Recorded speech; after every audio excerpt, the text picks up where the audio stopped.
देश के लोकतंत्र को अगर मजबूत करना है तो उसकी नींव को मजबूत करना सबसे अधिक जरूरी है। लोकतंत्र की नींव पंचायत होती है। यदि पंचायत विकसित होगी तो विकास दिखेगा और लोगों को कार्य करने में सहजता होगी। हिमाचल प्रदेश में पंचायती राज चुनाव की सरगर्मियां तेज है।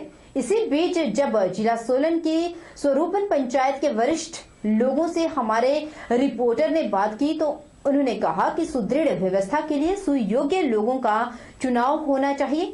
हमारे संवाददाता से बात करते हुए उन्होंने कहा कि वरिष्ठ लोगों ने अगर लोकतंत्र को मजबूत करना है तो इसकी नींव यानी पंचायत की व्यवस्था को सुदृढ़ करना ही होगा। यदि गांव में विकास होगा तभी देश विकसित कहलाएगा। ये चाहता हूँ जो हमारा उम्मीदवार हो, शिक्षित हो, युवा हो और सभी को साथ लेकर मिलकर चलें।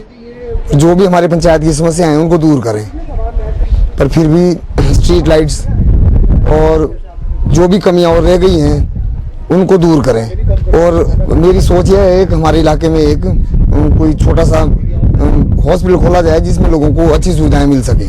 अगर हम इस जो 3 टियर्स हमारी जो व्यवस्था है उसमें जो सबसे नीचे लेवल का जो एक स्तर है पंचायत का, उसको अगर हमको सशक्त बनाना है तो उसके लिए हमें सुयोग्य, सुशिक्षित और जुझारू जो है वो कैंडिडेट्स की जरूरत पड़ेगी। लाहौल स्पीति के काजा में बने आइस हॉकी रिंक में प्रशिक्षित हो रहे आइस हॉकी प्रतिभागियों में से 15 प्रतिभागी गुलमर्ग में आयोजित होने वाले एडवांस आइस हॉकी कैंप के लिए मंगलवार को रवाना हुए।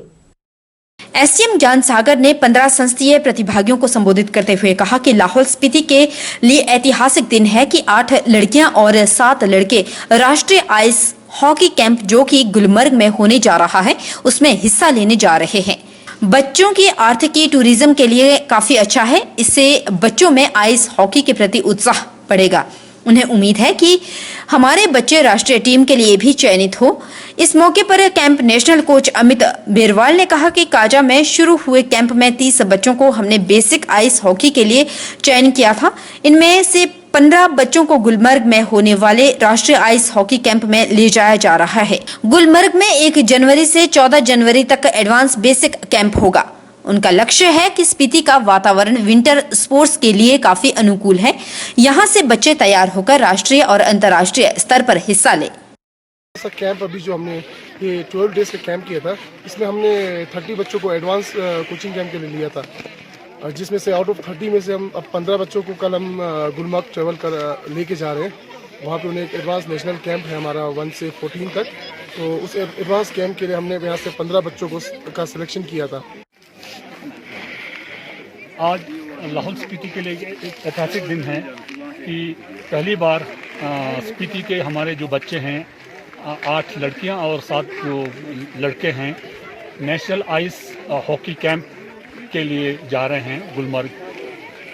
तो ये यहाँ के बच्चों के लिए, यहाँ की इकोनॉमी के लिए, यहाँ के टूरिज़्म के लिए एक बहुत ही अच्छा दिन है, क्योंकि इससे बच्चों में एक तो जो खेल को आइस स्केटिंग जैसे जो विंटर स्पोर्ट्स है उसको खेलने के लिए उनको और इनकरेजमेंट मिलेगा। पांवटा साहिब के विभिन्न पंचायतों से 50 से अधिक किसानों का एक जत्था केंद्र सरकार के खिलाफ आंदोलन में हिस्सा लेने के लिए रवाना हुआ है। पंजाब के किसानों की तर्ज पर पांवटा के किसान भी राशन सहित जरूरी सामान के साथ उनको अपने सामान साथ लेके गए हैं और आंदोलन में हिस्सा लेने के लिए रवाना हो गए हैं। दरअसल गुरु भूमि पांवटा साहिब के विभिन्न पंचायतों के किसान अपने पैसे इकट्ठे कर अनाज सहित 2-3 गाड़ियां लेकर दिल्ली के लिए कूच कर गए। इससे पहले सभी सुबह किसानों ने पांवटा ऐतिहासिक गुरुद्वारा में शीश नवाया, दिल्ली के लिए रवाना हो गए। पांवटा साहिब में दिल्ली बॉर्डर के लिए रवाना हुए यह जत्था किसान आंदोलनकारियों के साथ कुछ दिन डटे रहेंगे। वहीं गुरदीप सिंह ने कहा कि सिंधु बॉर्डर के लिए रवाना हुए किसान अपने साथ बिस्तर और गर्म कपड़े भी ले गए हैं। इसके अलावा दिल्ली के आसपास आंदोलनरत 200 लोगों के लिए 1 महीने का राशन भी पांवटा से लेकर गए हैं। गांव-गांव दर जो फंड इकट्ठा किया लोगों ने, उनका वो लेके अलग अलग जगह से, अलग अलग संस्थाओं से जो खाने के जो ब्रेड हैं, चीनी की बोरी है, चाय पत्ती है और इस तरीके का सामान जो कई क्विंटलों के अंदर आया है। अभी ये 3-4 गाड़ियां और साथ में एक गुरुद्वारे का बड़ा ट्रक है हमारे यहाँ से किसान लेके जा रहे हैं। और उम्मीद करते हैं कि जो उन किसानों का जो समर्थन जो दिल्ली में बैठे हैं उनका तो कर ही रहे हैं, और पुरजोर समर्थन के साथ साथ उनकी जो मदद है वो नीचे से जानी है, वो हम कोटा साहब का भी योगदान उसके अंदर डाल रहे हैं। रविवार देर रात को मौसम ने करवट बदली और पूरी रात पहाड़ों पर और निचले इलाकों में जमकर बर्फबारी हुई थी, जिसके चलते जिला चंबा में कड़ाके की ठंड पड़ चुकी है। तो वहीं सलूणी, भरमौर, पांगी, तीसा के कई मार्ग अभी तक बंद है, तो कई जगह बिजली गुल है। मार्ग बहाल करने के लिए लोक निर्माण विभाग जुटा हुआ है, तो वहीं बिजली बहाल करने के लिए विद्युत विभाग भी जुटा हुआ है। बर्फबारी होने से बागवान काफी खुश है। बर्फ जो है वो सेब के पेड़ों के लिए संजीवनी की तरह काम कर रही है। किसान हर वर्ष बर्फ का बेसब्री से इंतजार करते हैं, तो वहीं निचले इलाकों में किसानों द्वारा खेतों में गेहूं, मटर, आलू, सरसों आदि की बिजाई की गई। उसके लिए बारिश जो हुई है वह काफी लाभदायक साबित होती है, जिसके चलते किसान भी काफी खुश नजर आ रहा है। उधर हिमाचल प्रदेश के चंबा के प्रसिद्ध पर्यटन स्थल डलहौजी में ताजा बर्फबारी से सफेद रंग की मोटी चादर बिछ गई है। लगातार हो रही इस ताजा बर्फबारी से जहां तापमान शून्य के नीचे लुढ़क चुका है, इससे स्थानीय लोगों की मुश्किलें बढ़ गई है। पर्यटक इस बर्फबारी का मजा ले रहे हैं। कोरोना के चलते इस बार पर्यटन मंदी के दौर से गुजर रहा था, लेकिन इस बर्फबारी से पर्यटन कारोबारियों को राहत जरूर मिली है। यह नजारा स्विट्जरलैंड का नहीं बल्कि हिमाचल के प्रसिद्ध पर्यटन स्थल डलहौजी का है। पेड़ों पर बर्फ, छतों पर बर्फ, गाड़ियों पर बर्फ लगातार हो रही है। बर्फबारी से डलहौजी के डाइन कुंड में लगभग 4 फीट से ज्यादा बर्फबारी हो चुकी है। वहीं डलहौजी नगर में 2 फीट से ज्यादा बर्फबारी हुई है। इस ताजा बर्फबारी ने लोगों की मुश्किलों को बेशक बढ़ा दिया है, लेकिन पर्यटक यहाँ पर खूब एंजॉय करते हुए नजर आ रहे हैं। चलिए अब रुक लेते हैं एक बार फिर मंडी जिले का, जहां पर बर्फबारी ने पर्यटकों को हिमाचल के मंडी जिले में आने पर मजबूर कर दिया है।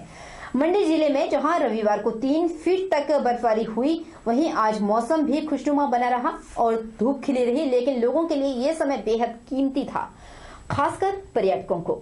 तो चलिए ले चलते हैं आपको मंडी जिला के पर्यटक स्थलों पर, वहां कैसा कैसा नजारा रहा, क्या क्या हुआ, आपको दिखाते हैं इस रिपोर्ट में। ये तस्वीरें हैं मंडी जिला की, जो बेहद दिलकश और लुभावनी है, जिन्हें देखकर किसी का मन भी गार्डन गार्डन हो जाए, क्योंकि ये हुस्न पहाड़ों का है। यहाँ पर चारों चार आपको चांदी ही चांदी नजर आएगी। ये नजारा पर्यटकों को खूब भा रहा है। पर्यटक यहाँ पर घूमने और बर्फबारी में अटखेलियां करने के लिए आ रहे हैं, लेकिन अब आप इन तस्वीरों को भी देख लीजिए। ये तस्वीरें मंडी जिला के झटिंगरी की है, जहाँ पर लंबा जाम देखने को मिल रहा है, क्योंकि पर्यटक यहाँ बर्फ को देखने और बर्फ में खेलने के लिए आ रहे हैं। हालांकि विभाग मुस्तैदी से सड़कों को बहाल करने में जुटा हुआ है।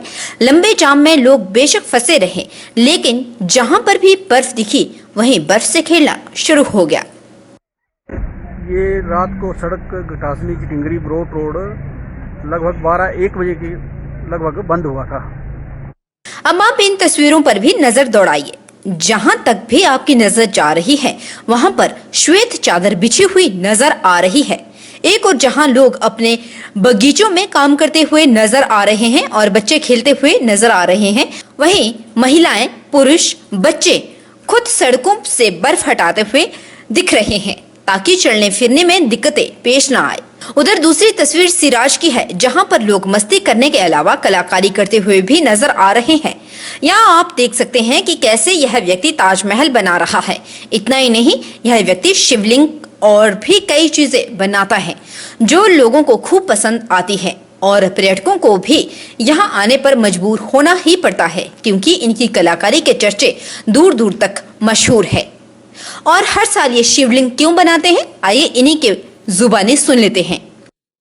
मैं हर साल बर्फबारी में इस तरह का शिवलिंग बनाता हूँ, जैसे ताजमहल वगैरह भी बनाता हूँ, परंतु मैं हर साल एक शिवलिंग जरूर बनाता हूँ।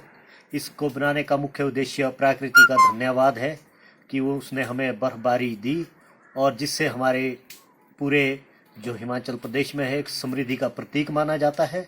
शिवलिंग को बनाने का उद्देश्य ये है कि ये प्रकृति को रिप्रेजेंट करता है, ये जीवन संचार को रिप्रेजेंट करता है। इसलिए मैं पिछले 14-15 वर्षों से इस तरह की कलाकृतियाँ बनाता हूँ। मैं ताजमहल, मंदिर वगैरह भी बनाता हूँ, परंतु मैं एक शिवलिंग हर बर्फबारी में ज़रूर बनाता हूँ। जो भी हमारा ये आजकल जो मौसम रहा बर्फबारी वाला, ये हमारे सेब और फसल के लिए बड़ा अति उत्तम रहा। इसमें बहुत राहत लोगों को प्राप्त हुई है। तो इसलिए तो भगवान से यही विनती हो सकती है कि भी ये बार बार हमारे भी क्या नाम करता रहे।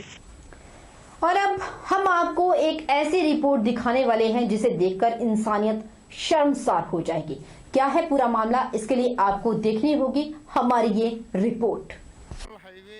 चंडीगढ़ मनाली राष्ट्रीय राजमार्ग 21 पर धनोटू के नजदीक एक ऐसा बेसहारा व्यक्ति इतनी कड़ाके की ठंड में सीमेंट के कलवट के भीतर सोने पर मजबूर और लाचार है। अब तक किसी ने भी नहीं ली इस व्यक्ति के सुध, लेकिन श्री राम हनुमान सेवा समिति के कार्यकर्ता तारा ठाकुर ने जब इस व्यक्ति को ऐसे हालात में बेसहारा, बेबस और लाचार देखा तो अपनी टीम के साथ इसकी सुध लेने पहुंचा। तारा ठाकुर ने बताया कि उन्होंने इस व्यक्ति के पास जो बदबू वाला खाना पड़ा हुआ देखा, वह एक जानवर भी सूंघ के चला जाए उसे यह इंसान खा रहा है। इस व्यक्ति का हाल आज यह प्रदर्शित करता है कि इंसान और जानवर में कोई फर्क नहीं है। न किसी माननीय, सम्माननीय और न ही किसी समाज सेवी संस्था ने अभी तक इसकी सुध ली। मौके पर जो भी संभव सहायता पहुंचाई गई, उसके अलावा सबसे बड़ा इनका रहने का बंदोबस्त है, जो कि किसी अनाथ आश्रम के माध्यम से ही हल हो सकता है। मेरा सभी सामाजिक कार्यकर्ताओं से, सामाजिक संस्थाओं से और अनाथ आश्रम के पदाधिकारियों से, शासन प्रशासन से आग्रह है कि इस मजबूर, लाचार, बेबस और असहाय इंसान को मानवीयता के आधार पर आश्रय प्रदान करें। वाकई इस रिपोर्ट को देखकर हम यही कहेंगे कि इंसानियत शायद मर चुकी है। इसके लिए हम सब जिम्मेवार हैं। अकेला प्रशासन जिम्मेवार नहीं है, हम सब जिम्मेवार हैं, क्योंकि समाज सेवक जो खुद को कहते हैं और देश की रक्षा, सुरक्षा और समाज में बोलते हैं कि हम लोगों की सेवा में लगे हुए हैं, वो कई बार इस रोड से गुजरते हैं, लेकिन इस व्यक्ति की ओर किसी ने भी ध्यान नहीं दिया। कई दिनों से ये ऐसे ही पड़ा हुआ था, लेकिन एक समिति, श्री हनुमान सेवा समिति ने इस व्यक्ति को, बेसहारा व्यक्ति को यहां से उठाया। उनका भी HP 24/7 चैनल पूरे तहे दिल से धन्यवाद करता है। बने रहिए हमारे साथ और देखते रहिए HP 24/7।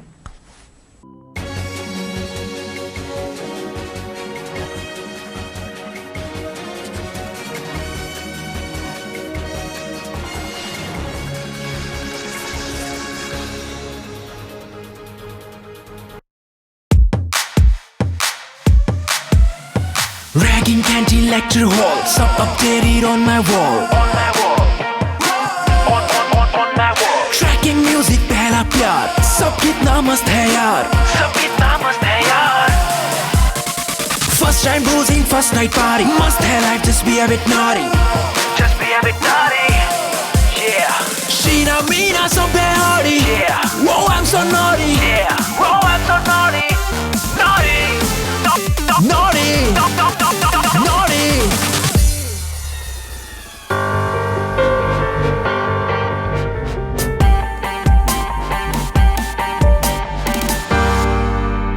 वो मुझे अपना स्टेटस पता करना है, HIV स्टेटस। अपना स्टेटस जानने के लिए करीब के सरकारी अस्पताल के जांच केंद्र में अपना HIV टेस्ट करवाइए। ये जांच और सलाह मुफ्त और गोपनीय है। Life may no fear when it's all clear.